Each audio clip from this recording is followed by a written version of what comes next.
إنما تصيبون العلم بصدقكم مع الله عز وجل.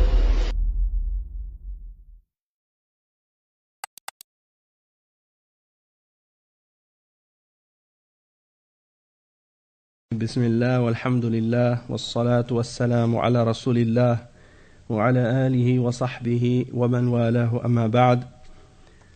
Donc on va commencer aujourd'hui une conférence et le sujet il est particulier parce que c'est pas un cours qui fait partie de notre programme habituel, mais c'est un sujet important qui touche à la salat. OK? Et c'est une conférence donc qui m'a été, disons, inspirée, si tu veux, si on veut. Le sujet, il m'a été inspiré par une vidéo que j'ai vue sur Internet et qui m'a motivé à faire ce sujet-là ou à parler de ce sujet-là. Et c'était dans sur Twitter, je suis tombé sur une vidéo qui a été postée par un homme de politique en France qui mentionnait le fait que des jeunes filles avaient fait la salat dans une classe en France, dans une université ou dans une université dans une ville parmi les villes françaises. Et dans cette vidéo-là, on voyait que les deux jeunes filles, il y en a une qui faisait la salat, et puis il y a un homme qui faisait une vidéo de cette fille-là en train de prier, et qui est en train de lui dire c'est interdit, tu n'as pas le droit de prier ici, c'est laïque, hein, c'est une école laïque ou c'est un endroit laïque, donc il ne faut pas prier ici, tu n'as pas le droit, c'est interdit. Je ne sais pas pour qui cette personne-là se prend. Elle se prend pour la police de la laïcité. Ala kulli hal, quand j'ai vu ça, ça m'a profondément choqué. Et ce qui m'a choqué encore plus, c'est le fait de voir que certains médias par la suite ont repris cette nouvelle, et même que l'université en question a mentionné qu'ils allaient faire des comme si en voulant dire investigations pour essayer de comprendre qu'est-ce qui s'était passé, pourquoi une élève musulmane avait osé faire la salat dans un local parmi les locaux de l'école alors que c'est un espace public, qui est un espace soi-disant laïque, hein? Et ils ont dit qu'ils rappelaient qu'ils ne toléraient pas, hein, les salawats à l'intérieur de leur établissement, d'accord? Et ensuite, ce qui m'a choqué le plus, c'est que j'ai envoyé l'information là à certains musulmans, et que certains d'entre eux m'ont choqué profondément parce que, à la limite, au lieu de s'indigner du fait qu'on interdisait à cette sœur de faire sa salat, bien entendu, on ne voit pas la sœur dans la vidéo, mais on voit que ça a été comme son visage a été caché et tout. Mais ils n'ont pas été choqués que la personne essaie de lui interdire de faire la salat, mais ils ont été choqués que même ces personnes-là essaient de faire la prière dans cet endroit-là, en voulant dire « Oh, mais tout le monde sait que c'est interdit, pourquoi ils prient dans cet endroit ?» Hein? Et ils vont faire des problèmes pour tous les musulmans maintenant.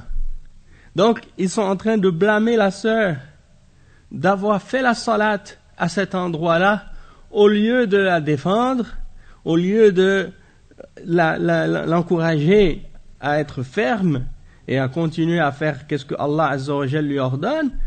Eux, au lieu de ça, ils sont en train de confirmer que c'est interdit, puis qu'il ne faut pas le faire, puis qu'il va avoir des problèmes, puis ça va avoir des répercussions, puis parce que c'est les élections, et ainsi de suite. Donc c'est cette mentalité-là qui est en train de détruire, hein, l'islam en France. Et c'est cette mentalité de ces musulmans-là qui est en train de faire reculer les musulmans de plus en plus en France. Parce que les kuffars, que ce soit des gens de l'extrême droite ou de l'extrême gauche ou de la droite ou la gauche, peu importe. Tous ces gens-là sont des koufars.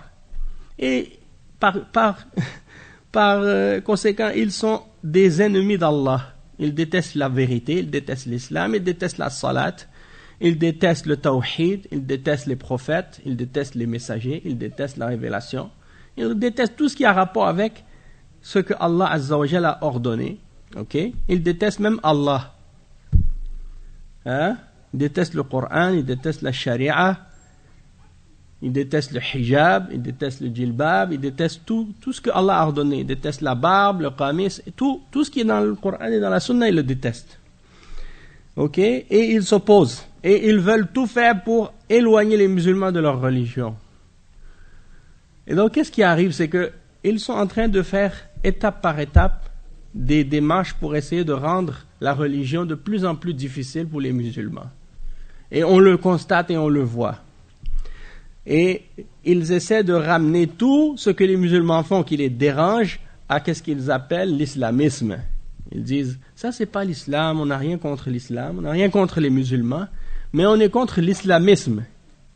Est-ce que faire la salat 5 fois par jour, ça fait partie de l'islamisme? Hein? Donc eux, ils ont commencé à dire, cette fille-là, elle prie parce que c'est une islamiste. Non, c'est une musulmane. Elle est parmi le premier pilier de l'islam, c'est la ilaha illallah, Muhammad Rasulullah, le témoignage du tawhid et de la foi en l'unicité d'Allah. Puis ensuite, le deuxième pilier, c'est la salat. Le deuxième pilier de l'islam, c'est la salat 5 fois par jour. Donc comment toi tu vas venir après pour dire cette fille-là, c'est une fille qui veut faire des problèmes. Donc, j'ai préparé ce sujet et probablement qu'on ne va pas être capable de terminer tout ce que j'ai préparé dans une seule conférence. Donc, on va faire une partie maintenant et puis la suite, on la fera à une autre occasion aussi. Et j'ai divisé ça en plusieurs parties, plusieurs sections. La première section, c'est au sujet du fait de faire rentrer les enfants musulmans dans des écoles des koufars. Quel est le jugement de l'islam sur le fait d'envoyer nos enfants musulmans dans des écoles non musulmanes? Eh bien, il faut comprendre une chose, c'est que à notre époque, les musulmans ont complètement oublié cette règle. C'est-à-dire que ce principe-là, que d'envoyer nos enfants dans des écoles des koufars, c'est interdit, c'est devenu quelque chose qui, disons, a été complètement oublié dans l'esprit de la plupart des musulmans sur terre aujourd'hui. Illa man rahim Allah, excepté une petite minorité parmi les musulmans.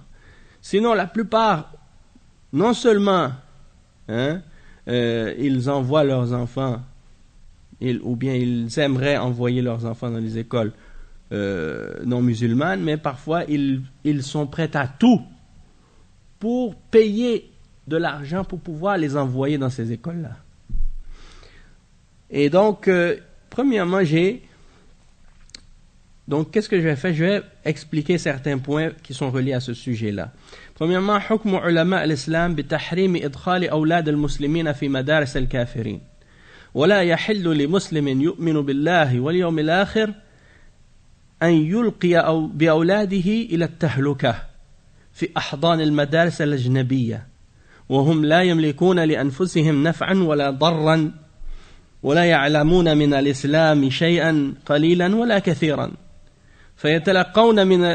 فيتلقون الكفر والإلحاد والشر والفساد ناهيك بأثر ذلك على فطر الصغار الأغرار.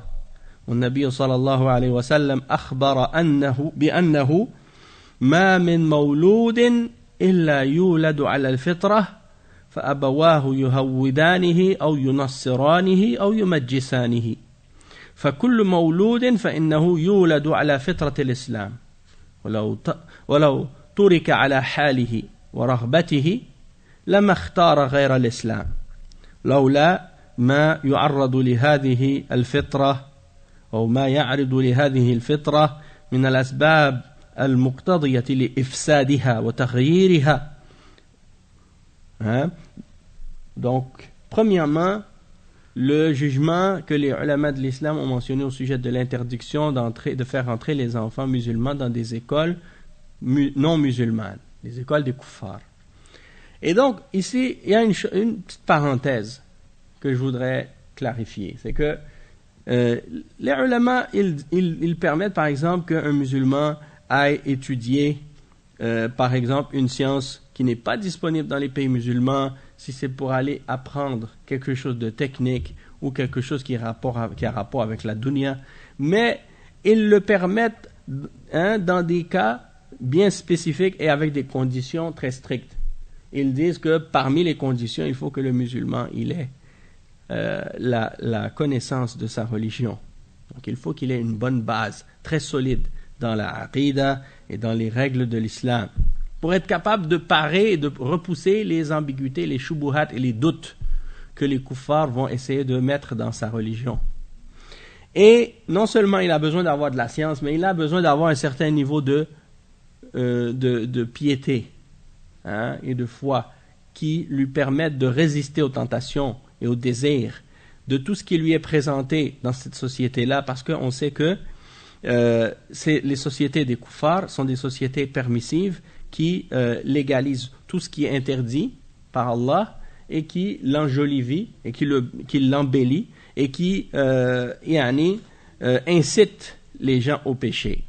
Donc si le musulman il n'est pas assez pieux et il n'a pas de connaissances et qu'on envoie ces musulmans-là dans ces endroits-là, eh bien il risque de revenir corrompu. Il risque de revenir corrompu. Donc ça c'est un cas. Mais si on parle de jeunes enfants, pas des adultes, mais des enfants, de les envoyer dans des écoles non musulmanes, pas seulement dans les pays non musulmans, même dans les pays musulmans. Parce que dans les pays musulmans, il y a des écoles étrangères, des écoles françaises, des écoles américaines, des écoles anglaises, des écoles laïques, qui sont ouvertes par différents pays ou différentes organisations non musulmanes. Et ils viennent installer ces écoles-là dans les pays musulmans. Et beaucoup de parents musulmans qui sont aisés et qui ont beaucoup d'argent, ils préfèrent envoyer leurs enfants dans ces écoles-là plutôt que de les envoyer dans les écoles des musulmans et les écoles du pays qui sont présentes dans le pays. Pourquoi? Donc c'est ça le danger en fait. La maladie qui est rentrée dans le cœur de beaucoup de musulmans, de penser et de croire que l'éducation que les musulmans vont obtenir chez les kuffars, chez les mushrikines, chez les négateurs de la vérité, elle est meilleure que l'éducation qu'on va retrouver dans les pays musulmans. Il n'est pas permis à un musulman qui croit en Allah et au jour dernier de jeter ses enfants vers la perdition et de les envoyer à la garde des écoles étrangères non musulmanes, alors qu'on sait que ces enfants-là ne détiennent pour eux-mêmes aucune capacité de se protéger, de se défendre ou de repousser le mal ou d'appeler à un bien. Et ils ne connaissent pas suffisamment de l'islam pour être capables de distinguer entre la vérité et le faux et de pouvoir repousser le kufr, le mal, la corruption qu'on va leur présenter dans ces écoles-là. Et il dit également il ne faut pas oublier que le fait que ces enfants-là, qui sont petits, qui sont sur la fitra, la nature saine de l'islam, le prophète sallallahu alayhi wa sallam nous a informé que tous les enfants qui naissent sont sur la fitra, c'est-à-dire sont sur l'islam. Ce sont les parents qui les font devenir juifs ou qui les font devenir chrétiens ou qui les font devenir majous. C'est-à-dire c'est les parents qui handicapent ces enfants-là en rendant leur fitra pervertie et corrompue à cause de leurs fausses croyances et l'éducation qui est corrompue que ces parents-là vont octroyer à leurs enfants. S'ils étaient laissés tels quels, eh bien, ils grandiraient sur l'islam et ils choisiraient rien d'autre que l'islam. Mais du moment qu'on a présenté à ces enfants-là des choses qui ont été des causes pour corrompre leur fitra et pour la changer, eh bien c'est ainsi qu'on les voit par la suite être des chrétiens, devenir juifs, devenir athées, devenir autre chose. Les enfants, ils grandissent selon qu'est-ce qu'on leur montre dans leur maison.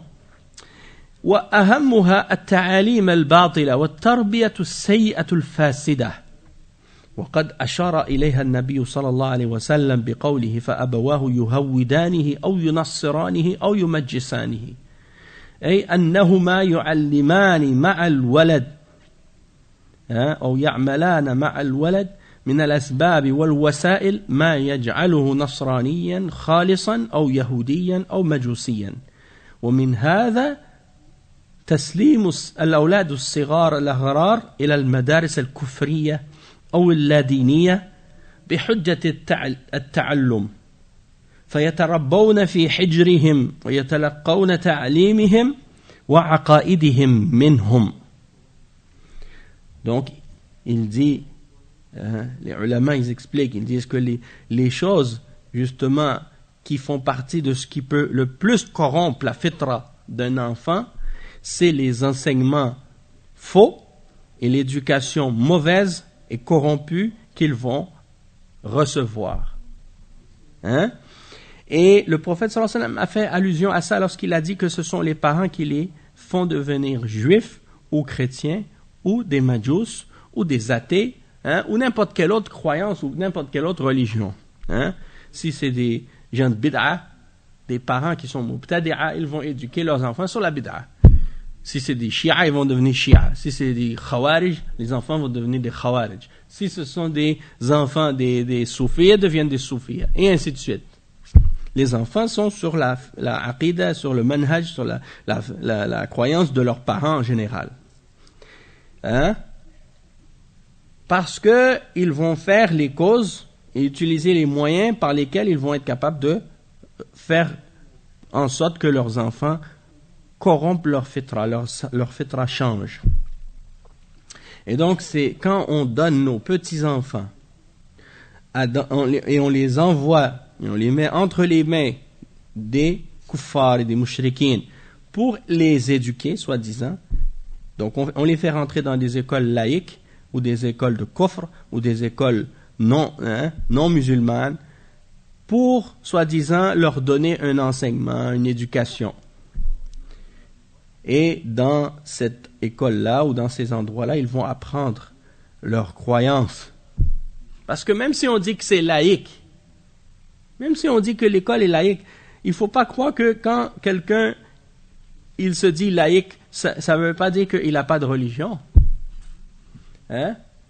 Parce que la laïcité, en fait, c'est un système qui est d'une certaine façon même pire que la personne qui va être sur une religion qui est spécifique et qui est égarée. Comme par exemple, si tu envoies ton enfant dans une école catholique, ça c'est une école de kufr, ou une école protestante, ou une école juive. Tu vas envoyer ton enfant dans une école juive, dans une école catholique, qu'est-ce qui arrive? Et laïque, tu dis, laïque, c'est pas grave parce qu'ils n'enseignent pas la religion. Mais dans cette école laïque-là, on va leur faire comprendre que toutes les religions sont bonnes. Que toutes les religions, que toutes les divinités sont valides. Ou que toutes sont fausses. Et que l'islam n'est pas la religion d'Allah. C'est une religion parmi d'autres. Et que tout le monde a le droit d'adorer qu'est-ce qu'il veut et qu'il faut respecter toutes les croyances, toutes les religions, sans exception. Donc c'est pire encore que l'école des catholiques ou l'école des protestants ou l'école des juifs, où là on sait que ces gens-là ils croient en une religion puis ils vont dire les autres sont fausses. Les juifs ils vont te dire qu'il y a un seul Dieu unique. Et ils croient en la plupart des prophètes. Mais il ne croit pas en Mohammed sallallahu alayhi wa sallam, il ne croit pas en Isa alayhi salam, il ne croit pas en l'Injil ou le Coran. Donc c'est des kuffars. Mais les laïcs, eux, ils te disent, ouais, toutes les idoles, c'est correct. Toutes les divinités sont bonnes. Tu peux croire en tout ce que tu veux. Toutes les religions sont acceptables. Donc ça, c'est beaucoup plus grave. Hein? L'enfant qui grandit dans cette idée, dans cette croyance-là, non seulement il va avoir cette idée-là, mais en plus, on lui fait comprendre que la religion, elle n'a pas vraiment une grande importance dans la vie de tous les jours.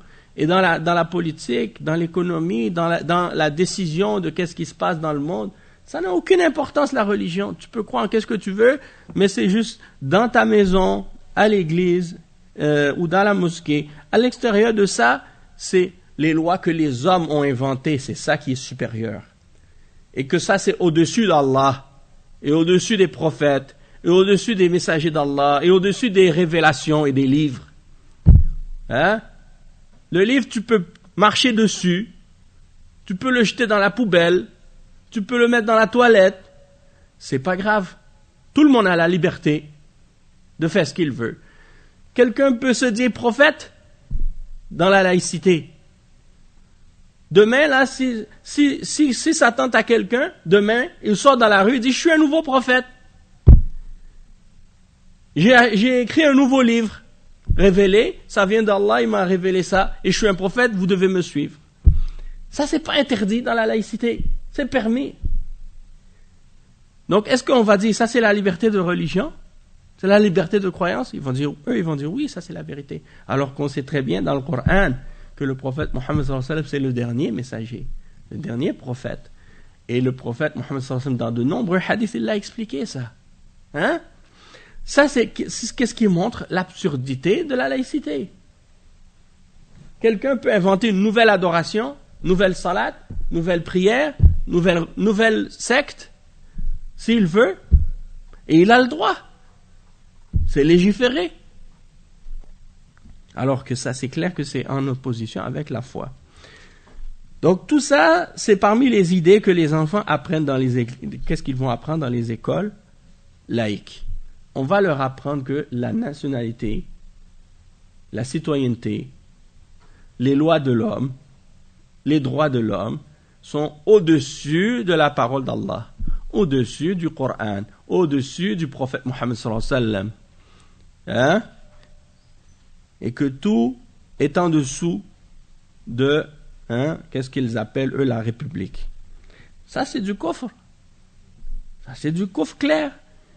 Hein? Donc, beaucoup de musulmans, ils n'ont pas compris déjà à la base que l'éducation, ça signifie, pas seulement de t'apprendre à lire et à compter, parce que ça c'est une chose que, disons, tout le monde peut apprendre, hein? Et ça fait pas de quelqu'un une personne plus éduquée. On a vu des gens qui savent lire et écrire et qui savent compter, qui sont des gros criminels, des meurtriers. Tu vas aller dans les prisons, tu vas voir les tueurs, les meurtriers, les gangsters,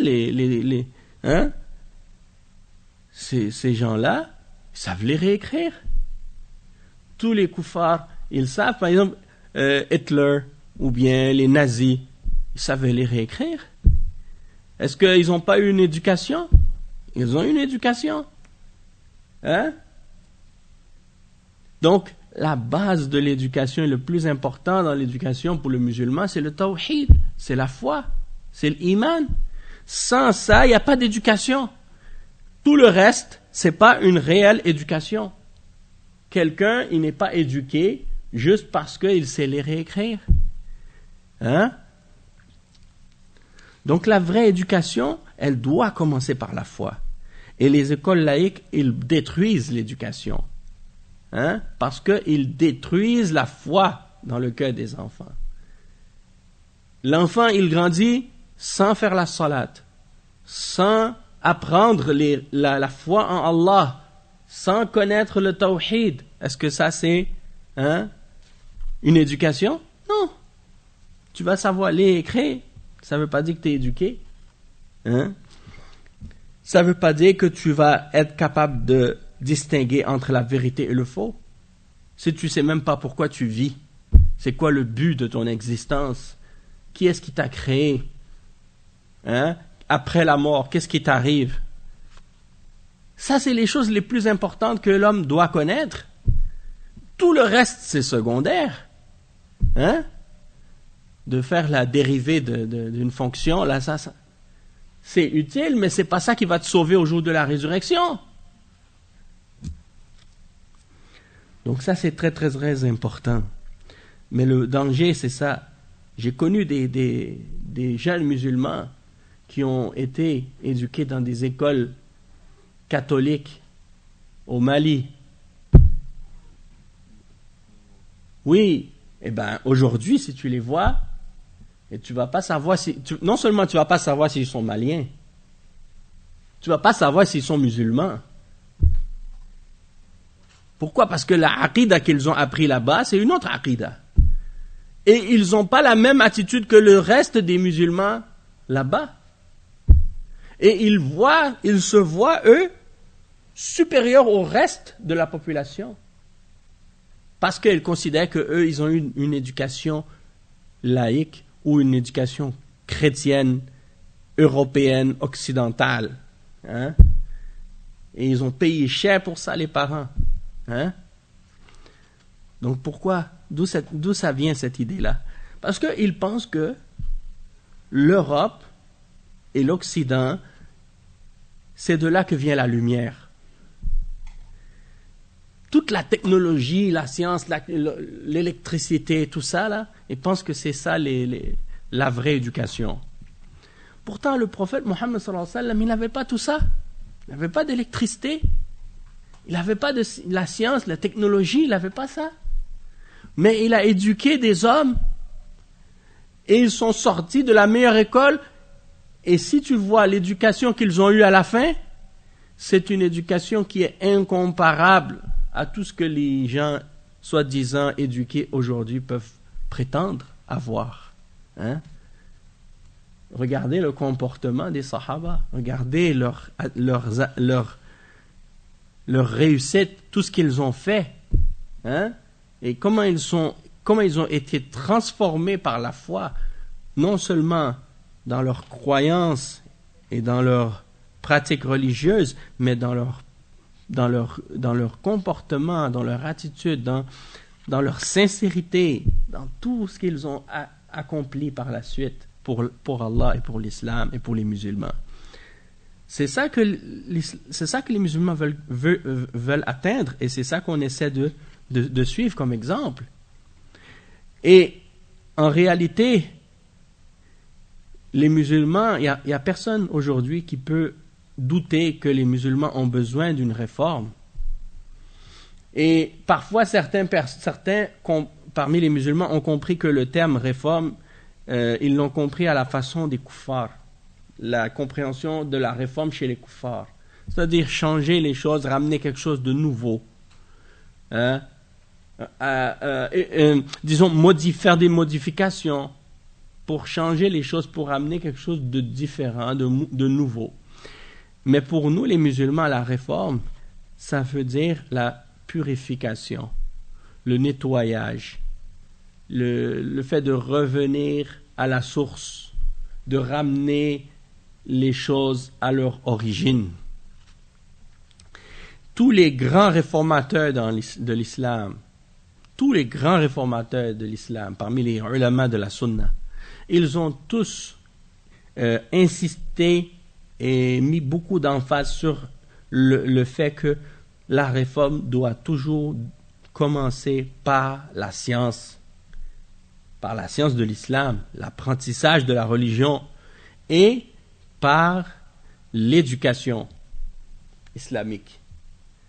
Hein? Donc, si les musulmans, par exemple, aujourd'hui veulent une réforme, ils doivent commencer par réformer leur système d'éducation.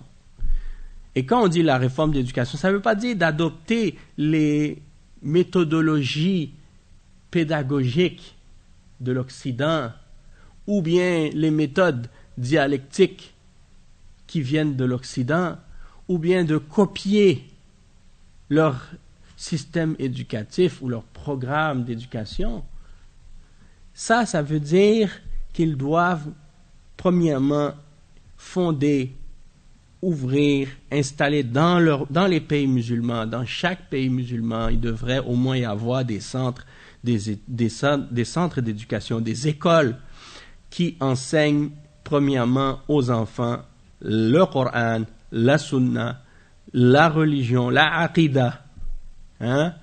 Et aussi, bien entendu, hein, par la suite, une fois que les bases sont acquises, ensuite, les autres sciences, les autres connaissances qui vont aider et qui vont être bénéfiques et utiles, hein, à la société. Mais ça doit pas être la priorité. Ça doit venir après avoir établi les bases et la connaissance fondamentale que chaque musulman doit posséder. D'accord? Donc, dans les écoles, dans les universités, il faut qu'il y ait, hein, des universités, des écoles, des centres où les musulmans peuvent aller étudier leur religion. Pourquoi c'est seulement dans un pays ou deux que tu vas trouver des universités ou des écoles islamiques où les gens peuvent aller étudier et quand ils vont sortir de ces écoles-là, ils vont avoir un bagage et une connaissance solide. Et sinon, dans d'autres pays, parfois, il y en a ça. Mais c'est pas au même niveau. Pourquoi? Parce qu'il n'y a pas des grands ulama dans tous les pays musulmans aujourd'hui. Donc, ça veut dire qu'il y a un grand problème. À l'époque des imams, dans le passé, si tu regardes à l'époque des salafs, il y avait des ulama dans les plus grandes villes du monde musulman. Hein? Tu vois, par exemple, à Mecca, il y avait des ulama. À Al-Madina, il y avait des ulama. Au Yémen, il y avait des ulama. En Syrie, il y avait des ulama. En Irak, il y avait des ulama. Même en Afghanistan, en Perse, il y avait des musulmans. En Égypte, il y avait des ulama. Dans toutes ces villes-là, les grands centres, hein, il y avait des ulama. Et il y avait plein d'étudiants et des élèves qui étudiaient avec ces ulama-là. Et il y avait comment on dit, il y avait du mouvement. La science était vivante. Hein? Mais aujourd'hui, les systèmes, après la colonisation, ils ont aboli tout ce que les musulmans avaient comme éducation islamique. Les écoles ont été ouvertes et ça a été selon le modèle occidental. Et là, on a mis la religion comme de côté. Et là, c'est pour ça qu'on voit que les sociétés musulmanes sont comme elles sont aujourd'hui. Et même par rapport à l'éducation. Hein, ce que j'ai mentionné là, du fait que dans certaines écoles en Europe ou en France, on a interdit à des filles de faire la salat, ben c'est arrivé même dans des universités de certains pays musulmans. Je n'ai pas besoin de mentionner des noms, mais c'est arrivé dans certains pays musulmans que si des jeunes musulmans décident de prier dans l'enceinte de l'université ou dans l'enceinte de l'école, on leur donne des avertissements. Ils vont avoir ils vont avoir des sanctions, peut-être même être expulsés de l'école. Pourquoi? Parce que c'est vu comme étant quelque chose qui est anormal de vouloir prier à l'école. Parce que l'école, c'est pas fait pour prier. L'école, c'est fait pour étudier, pour apprendre. Vous voyez cette mentalité, comment elle est corrompue? Le musulman, il a été créé par Allah pour prier, pour adorer. C'est le but de notre existence. Je n'ai créé les djinns et les hommes que pour qu'ils m'adorent, donc ils doivent adorer Allah partout où ils sont, sans exception. Et surtout dans les lieux d'éducation, puisque ce sont des lieux dans lesquels on essaie de former des êtres humains à être des meilleurs hommes. Et la meilleure chose qui va faire en sorte que tu deviennes un meilleur homme, c'est de devenir un meilleur serviteur d'Allah, d'apprendre ta religion, de la mettre en pratique. Donc si dans ce lieu-là, tu ne peux pas prier, tu ne peux pas adorer Allah, et que c'est juste laissé à l'individu, alors le résultat, ça va être quoi? Ça va être que ceux qui vont faire la salat vont être vus comme des extrémistes. Et ceux qui ne prient pas vont être vus comme étant les gens ordinaires, les gens normaux, les gens modérés. Qu'est-ce que ça crée, cette mentalité-là? Ça crée l'extrémisme. En fait, beaucoup de qu'est-ce qu'on voit aujourd'hui dans le monde, de qu'est-ce qu'on appelle l'extrémisme religieux, ça a été créé par la laïcité. Parce que la laïcité a gardé les gens dans l'ignorance de leur religion et a fait que c'est seulement les plus forts dans leur foi qui vont vouloir continuer à la pratiquer, tandis que ceux qui sont faibles, ils ne vont pas faire plus d'efforts que ça pour la mettre en pratique. Alors, ceux qui font plus d'efforts vont être vus comme étant des extrémistes, tandis que le reste, qui suivent la masse, qui suivent le courant, eux sont vus comme les gens modérés, c'est eux qui sont les bons musulmans. Mais ça, c'est le système qui crée ça. Et puis, tu rajoutes à ça l'ignorance de la religion, tu rajoutes à ça les idées extrémistes des sectes déviées, comme les Khawarij, et tu en sors avec un cocktail très très dangereux de ce qu'on a vu apparaître dans le monde aujourd'hui avec des groupes extrémistes comme Daesh et autres. C'est de là que ça vient. C'est eux qui l'ont créé, cet extrémisme, et qui l'ont encouragé du moins. Donc, on va continuer. Les ulama, ils ont dit وَقَلْبُ الصَّغِيرِ قَابِلٌ لِمَا يُلْقَى فِيهِ مِنَ الْخَيْرِ وَالشَّرِّ بَلْ ذَلِكَ بِمَثَابَةِ النَّقْشِ عَلَى الْحَجَرِ. Le cœur de l'enfant, il accepte tout ce qui lui est jeté, du bien ou du mal. Et qu'est-ce que tu donnes à l'enfant lorsqu'il est petit? C'est comme si tu es en train de graver sur du roc. Quand tu es en train de graver quelque chose sur le roc, ça reste écrit pour toujours.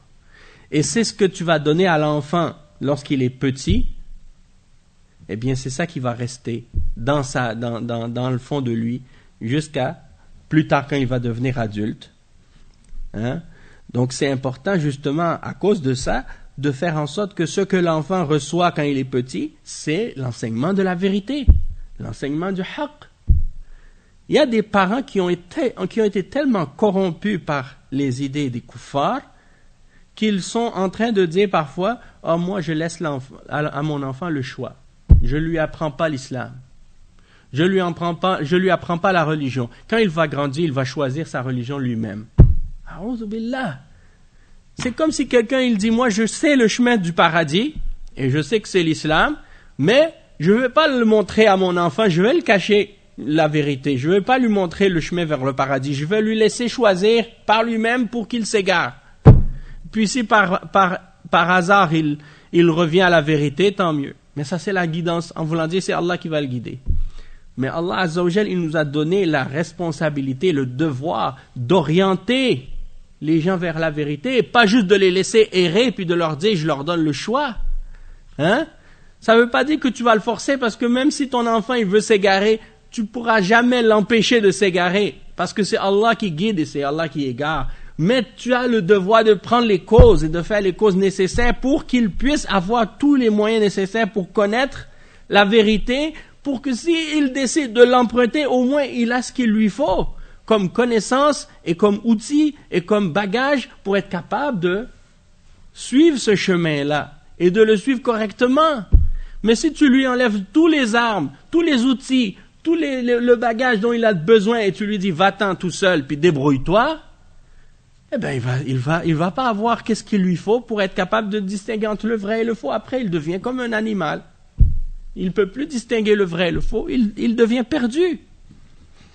فَيُسَلِّمُونَهُمْ إِلَى هَذِهِ الْمَدَارِسِ نَظِيفِينَ ثُمَّ يَسْتَلِمُونَهُمْ مُلَوِّثِينَ. Donc ils donnent ils amènent leurs enfants à ces écoles-là, c'est des enfants propres. Leur fitra, elle est propre. Et ils les reprennent, on leur rend leurs enfants corrompus, pollués par toutes sortes de fausses croyances et toutes sortes de fausses idées. excepté ceux à qui Allah fait miséricorde d'entre ces enfants-là et qui va être capable de se préserver. Mais ça, c'est une personne parmi combien? Hein? C'est comme si tu dis à ton enfant, je te jette dans l'égout, mais ne te salis pas. Fais attention de ne pas te salir. Mais pourquoi tu le jettes dans l'égout? Hein? Envoie-le dans l'endroit propre. Pourquoi tu l'envoies dans la saleté, tu lui dis ne sois pas sale? Ça ne fait pas de sens. Hein? Donc ça, c'est l'attitude de certains. Ton enfant, il va sortir de ces écoles-là. Comment tu penses qu'il va revenir? Hein? Ton âme, elle va être affectée. Même si physiquement, en l'extérieur, on ne voit rien des effets de ça. À l'intérieur, il y a quelque chose qui va être changé quand même. Il y a quelque chose qui va être corrompu quand même. Hein? Avant de partir là-bas, ton enfant, il se sentait chez lui. Et il sentait que son entourage, il en faisait partie. Une fois qu'il revient de là-bas, il se sent un étranger de son environnement. Il ne sent plus qu'il fait partie du reste de la société. Pourquoi? Parce qu'on lui a mis quelque chose d'autre dans le cœur. Il ne voit plus de la même façon les choses. Je me rappelle toujours quand j'étais professeur aux États-Unis, à un moment donné, j'ai enseigné dans une école musulmane. Et il y avait un petit garçon, subhanallah, son père était marocain. Son père est marocain. Et ils étaient partis en vacances. C'était 2 frères, 2 garçons. Un plus vieux et un plus jeune. Et eux, ils sont nés aux États-Unis. Donc, ils repartaient en vacances l'été pour aller au Maroc, voir la famille. Hein? Donc, quand ils sont revenus après les vacances, eh bien, j'entendais le petit, qui était un des élèves dans ma classe, qui disait « Ah, je déteste le Maroc, ça sent mauvais, il y a des ânes dans la rue, c'est pas propre. Hein? » Pourquoi l'enfant, il a ce jugement-là? Il dit « Moi, je suis américain. Hein? » Pourquoi cet enfant, il a ce jugement-là sur sa société, sur ses origines, sur son pays? Hein? Parce qu'il ne voit pas plus loin que ça. Les enfants, ils voient juste qu'est-ce qui est devant leur nez. Ils ne voient pas plus loin que ça. Hein? Même si il y a des quartiers aux États-Unis qui sont 2 millions de fois plus sales que des quartiers pauvres au Maroc. Hein? Il y a des endroits aux États-Unis, c'est des zombies qui marchent dans la rue. Ce pas des êtres humains. Hein? Il y a une vidéo sur YouTube qui a été virale, comme on dit, qui montre des quartiers aux États-Unis où les gens sont comme des zombies, tu les vois marcher dans la rue. Si tu le sais pas, tu vas croire que c'est des acteurs qui font semblant, que c'est des personnages dans un film qui font des mouvements bizarres. Mais non, c'est pas un film, il n'y a pas de scénario, c'est des vraies personnes qui sont réellement comme ça, des drogués. Hein? Et ça, c'est le plus puissant, le plus riche, le plus développé scientifiquement sur la Terre, qui crée des êtres comme ça. Hein? Ah non, mais c'est ça. Il y a eu des peuples bien plus puissants dans le passé. Allah, il le dit dans le Coran. Et où ils sont aujourd'hui? Sont où les pharaons? Sont où les Césars? Sont où les autres empereurs perses et les empereurs de l'Inde et de Genghis Khan? Il est où maintenant? Ils sont tous morts. Donc tout ça pour dire, il dit وكل بقدر ما عب منها ونهل وقد يدخله مسلما ويخرج منها كافرا نعوذ بالله من ذلك. Il dit peut-être tu vas faire rentrer ton enfant dans cette école-là, il va être musulman au début, puis quand il en sort, il est kafir. Je me rappelle d'une fille musulmane, je dirais pas le pays, mais je me rappelle d'une fille, elle me dit, ma mère, elle pense que je suis musulmane, mais je lui dis pas que je crois pas en l'islam pour pas lui faire de la peine. Non! J'ai entendu ça de la bouche d'une fille musulmane. Bon, disons d'une famille musulmane. Pourquoi elle pense ça? Parce que elle a grandi dans cette société avec des kuffars. Ses meilleurs amis, c'est des kafirat. Tout ce qu'elle écoute à la télé, c'est les émissions des kuffars. Tout ce qu'elle absorbe dans ses oreilles, dans son cœur, qu'est-ce qu'elle voit avec ses yeux, c'est le kufr, 24 heures sur 24. Tu penses qu'elle va sortir quoi? Est-ce qu'elle peut sortir autre chose que ça? Hein? C'est normal. L'être humain, s'il absorbe que du kufr, tu penses qu'il va devenir quoi? Tu penses qu'il va sortir comment? Comme Abu Bakr et Omar? Non. A'udhu billah. Donc c'est ça le résultat. Donc, beaucoup d'enfants, même il y en a, ils quittent l'islam sans même savoir qu'ils ont quitté l'islam. Pourquoi? Parce qu'ils n'ont plus la croyance islamique. Leur croyance est différente. Elle est corrompue, mais ils s'imaginent toujours être musulmans. Parce qu'ils ignorent la réalité de l'islam. فَالْوَيْلُ كُلُّ الْوَيْلِ لِمَنْ تَسَبَّبَ فِي ضَلَالِ ابْنِهِ وَغَوَايَتِهِ. Donc il dit le malheur, et tout le malheur, c'est dans la personne qui a été la cause de l'égarement de son fils ou de son enfant, et de sa déviation. فمن أدخل ولده راضيا مختارا مدرسة وهو يعلم أنها تسعى بمناهجها ونشاطاتها لإخراج أولاد المسلمين من دينهم وتشكيكهم في عقيدتهم فهو يعني على خطر عظيم. Donc si quelqu'un, ils disent les ulama, si quelqu'un fait rentrer son enfant dans ces écoles-là et il est satisfait, il a choisi ça, alors qu'il est conscient que ces écoles vont tout faire pour faire sortir ces enfants musulmans-là de leur religion et pour leur donner des doutes dans leurs croyances, alors il est dans un grand danger. Peut-être même qu'il va même quitter l'islam à cause de ça. Donc il y a des écoles privées étrangères dans les pays musulmans. Dans ces écoles-là, c'est certain d'avance, tu le sais, qu'ils ne vont pas te laisser même faire la salade. Je demande même peut-être quelqu'un qui peut confirmer. Est-ce que dans ces écoles privées-là, disons les écoles les plus cotées, des écoles étrangères, dans les pays musulmans, si un musulman dans ces écoles-là, c'est l'heure de la salat, et que, disons que, bon, on comprend une chose, c'est que s'il y a l'heure de la salat, on sait qu'il y a les échéances. Dans le sens que le dhuhr, tu as jusqu'à l'asr pour le faire. Et l'asr, il y a un délai aussi pour que tu puisses le faire. Si tu ne peux pas le faire directement au moment de l'entrée du temps, mais tu peux, si par exemple, il reste, disons, 30 minutes ou 1 heure avant la pause. Donc tu dis, le temps est entré, mais là, dans 30 minutes, le cours va terminer. J'ai une pause de 10 minutes. Donc pendant ma pause, je vais aller faire mon wudu, je vais faire ma salat dans une classe ou dans un couloir ou quelque part, et je retourne à mon autre classe. Est-ce que si on le trouve en train de prier dans l'école, est-ce qu'il va être sanctionné ou est-ce qu'il va avoir des ennuis pour faire sa prière?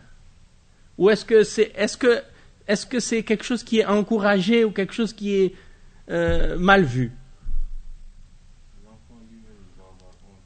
Peut-être, oui, à cause comme on dit, la pression sociale de son entourage qui va faire en sorte qu'il va être peut-être gêné de même vouloir faire la salat parce qu'il n'y a personne qui va vouloir la faire avec lui. Mais qu'est-ce qu'il y a un point qu'est-ce que tu viens de dire là qui est vraiment ça fait partie des choses fondamentales. C'est que c'est ça, c'est plus que ça. En fait, c'est qu'il faut battre le fer, comme on dit, quand il est chaud. Et là, c'est le moment. Donc, je pense que c'est intéressant. Et qu'est-ce que tu dis, par exemple? Le fait que, comment les enfants même vont vouloir faire la salat si la personne qui est en train de leur enseigner, il ne la fait même pas lui-même? L'éducateur en islam, il est supposé de donner l'exemple.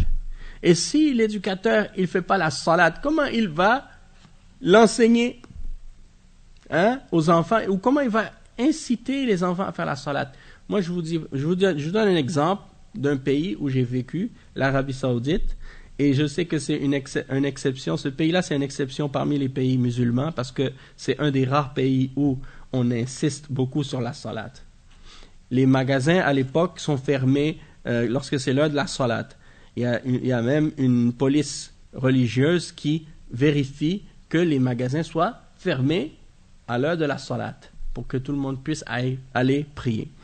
Et dans les écoles, et moi j'étais à l'école là-bas, et souvent qu'est-ce qui se passe, c'est que soit on prie, ceux qui finissent par exemple plus tôt, ils peuvent aller à la mosquée centrale de l'université, ils vont faire leur salat à l'université, dans la grande mosquée, et tout le personnel de l'université, le directeur, c'est lui qui dirige la salat. Le directeur de l'université, c'est lui qui dirige la salat. Sinon, il y a un imam, des fois, si lui, il n'est pas là, c'est l'imam qui va diriger la salat, ou le recteur, ou son adjoint, ou quelqu'un comme ça. Et tous les membres, les personnels, les fonctionnaires, les personnels de bureau, ils viennent tous faire la salat. Et ceux qui ne peuvent pas venir à la mosquée centrale, ils vont prier dans leur faculté. Dans chaque faculté, il y a une musalla, il y a une salle de prière. Donc, ils vont faire la salat et après, ils partent. Dans l'institut, pour quand on apprend l'arabe, il y a une musalla. On fait la prière à l'intérieur avant de sortir. D'accord? Donc, l'école, la question de la salat à l'école, ça c'est quelque chose qui est simple, qui est clair. Mais si c'est un problème comme ça dans les pays musulmans, eh bien ça nous montre à quel point on a un grand problème dans les pays musulmans et que tant qu'on ne va pas trouver à résoudre ce problème-là, il n'y a aucun des problèmes des musulmans qui va être réglé. Aucun autre des problèmes va pouvoir se régler dans les pays musulmans, dans le monde musulman, tant qu'on ne va pas s'asseoir pour remettre les choses en ordre au sujet de la salat. Parce que après la ilaha illallah, c'est la salat. D'accord? Donc, c'est pas normal que des professeurs ne font pas la salat. Ils ne devraient même pas être engagés comme prof s'ils ne font pas la salat. C'est comme ça que ça devrait être. Un élève qui ne fait pas la salat ne devrait pas être permis même d'étudier dans cette école-là. Il devrait dire, tu ne veux pas faire la salat, tu ne peux pas étudier ici. Aujourd'hui, c'est le contraire. Si tu fais la salat, on ne te laisse pas étudier. Alors, qu'est-ce qui arrive? Le résultat, c'est quoi? Ça veut dire que tous ceux qui vont avoir des bons diplômes, qui vont faire des hautes études, sont des gens qui ne font pas la salat. Donc, on est en train de dire maintenant que si tu veux être religieux, si tu veux être croyant, si tu veux un vrai mu'min, l'école, c'est pas fait pour toi.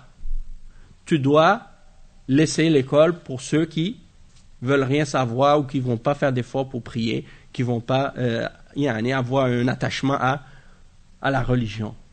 Donc, ils veulent, c'est clair qu'il y a une intention derrière ça de créer une société qui est égarée. Hein? Donc, ceux qui font ça, ils doivent se repentir à Allah et corriger cette erreur-là, parce que ça, c'est grave. Hein? Et donc, ça montre tout le problème. Les gens, ils se posent la question, mais pourquoi il y a un problème d'éducation dans les pays musulmans? C'est pas à cause de la pédagogie, c'est pas à cause de comme ça, c'est pas à cause de toutes ces histoires de programmes de dialectique ou je sais pas quoi. Le problème, c'est un problème de foi. C'est un problème de religion, c'est un problème de aqida. C'est ça le réel problème. Donc je pense que ce cours-là et ce sujet-là, on va devoir prendre plusieurs sessions pour le régler. Donc qu'est-ce que je propose, Inch'Allah, c'est qu'on se donne un moment peut-être après chaque vendredi. Donc aujourd'hui, là, c'est le dernier vendredi avant le changement de l'heure. Parce que je pense que dimanche, on change l'heure. On va avancer l'heure d'1 heure dimanche. Donc, après ça, je pense qu'après le Jumu'ah, chaque vendredi, on va prendre 1 heure et quart pour avancer un petit peu dans ce sujet-là et clarifier certains points sur cette question-là. Puis essayer d'arriver à une compréhension qui est plus claire dans cette question-là, parce que, sincèrement, il y a beaucoup de travail à faire. Je vais juste compléter le quelques petites phrases, puis la suite, on continuera la semaine prochaine, Inch'Allah. فمن أدخل نعم كما نص على ذلك جمع من العلماء نسأل الله العافية والسلامة. إذا كان العلماء يحرمون إدخال الأولاد في المدارس الأجنبية التي تفتح في بلاد المسلمين، فإدخال الأولاد في مدارسهم في مدارس الكفار في بلاد الكفار أشد خطرا وأشد تحريما. المدارس العلمانية والنصرانية أو اليهودية وغيرها من مدارس الكفار كلها تدعو إلى الضلال. Donc, la réflexion pour terminer, c'est la suivante. Tout ce qu'on a lu maintenant, c'est quelques propos, et la semaine prochaine, on va commencer avec un autre exemple de parole de Cheikh Abdurrahman al-Sa'di. Il parle de la nasiha au sujet de celui qui envoie ses enfants dans des écoles étrangères dans les pays musulmans. Des écoles étrangères non musulmanes dans les pays musulmans. Donc tout ce qu'on a lu maintenant jusqu'à date, c'était à propos des parents musulmans qui envoient leurs enfants dans des écoles étrangères. Comme tu as dit, on va dire la mission espagnole, la mission, l'école américaine, l'école française, laïque, c'est ça. Tous les grands pays ont des missions spéciales qu'ils envoient. De l'Angleterre aussi. Donc, avant, c'était des écoles opérées par des missionnaires. C'était des religieux qui enseignaient. Maintenant que les pays occidentaux sont devenus, soi-disant, laïques, bien entendu, les profs, maintenant, c'est plus des religieux. Donc, c'est qui? C'est des profs laïques. Non, il y en a qui enseignent. Et donc, les ulama, ils avaient à l'époque fait des fatwas pour interdire aux musulmans d'envoyer nos enfants dans ces écoles-là. Alors, que dire maintenant du musulman qui vit dans les pays de Kufr et qui envoie ses enfants dans les écoles des Kuffars? Pas dans les pays musulmans, pas les écoles des Kuffars dans les pays musulmans, les écoles des Kuffars dans les pays des Kuffars. Ça, c'est encore plus grave. C'est encore plus dangereux parce que non seulement ils ont l'influence du Kufr qui est dans toute la société autour, mais en plus, ils vont être dans l'école avec eux. Donc, c'est certain qu'ils vont sortir. Tes enfants, ils sont plus tes enfants. À la fin, là, tes enfants, quand ils sortent de ces écoles-là, c'est plus tes enfants à toi, c'est des enfants des autres. Ça, c'est clair. Même si, extérieurement, ils ont l'apparence, la même chose que tes enfants, mais c'est plus tes enfants, ils sont devenus différents. Maintenant, c'est des... on leur a fait un travail à l'intérieur qui fait qu'ils sont devenus maintenant autres que tes enfants. Sauf si tu leur as donné une connaissance suffisante de leur religion et que tu leur as donné une éducation islamique pour qu'ils soient capables d'avoir une personnalité forte et une capacité de s'imposer et de se distinguer des autres et de ne pas avoir peur d'être différent et de ne pas être conformiste, de vouloir ressembler à tout le monde et être comme tout le monde pour se faire accepter des autres. S'ils sont capables d'être comme ça, peut-être par la permission d'Allah Azza wa Jal, ils vont être capables d'être épargnés. Ou à moins qu'ils sont très introvertis, du fait qu'ils sont très timides, très introvertis, ils ne vont pas se mélanger à personne. Mais sinon, à part de ça, c'est très rare que des enfants réussissent à être assez imperméables pour ne pas se faire influencer par leur environnement proche à l'école. Donc, tes enfants sont vulnérables plus que toi. Déjà, les adultes sont vulnérables. Imagine les enfants. C'est certain qu'eux, ils sont encore plus vulnérables. Hein? Parce que déjà, ils sont jeunes, leur esprit n'est pas encore formé, et donc ils ont besoin d'un support, d'une base, pour qu'on les éduque comme il faut. Et c'est ça, en fait. Il y a beaucoup pour terminer, juste une note, il y a beaucoup de musulmans maintenant qui disent on veut faire la hijra, on veut aller vivre dans les pays musulmans. Et une fois qu'ils arrivent là-bas, certains, et j'en ai entendu, qui ont dit mais il n'y a pas un bon système d'éducation. Et ça, soi-disant, c'est un prétexte que plusieurs utilisent pour justement ne pas faire la hijra. Mais ça, c'est pas une excuse valable. Parce qu'il y a des options, il y a d'autres, comme on dit, alternatives. C'est sûr que c'est pas toujours facile, mais il faut trouver des solutions. On n'a pas le choix.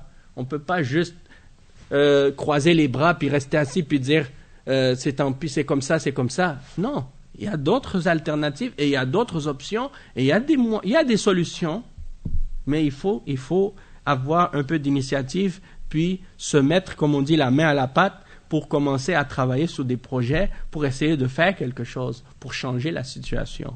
Parce que la situation, elle ne va pas se changer d'elle-même. D'accord?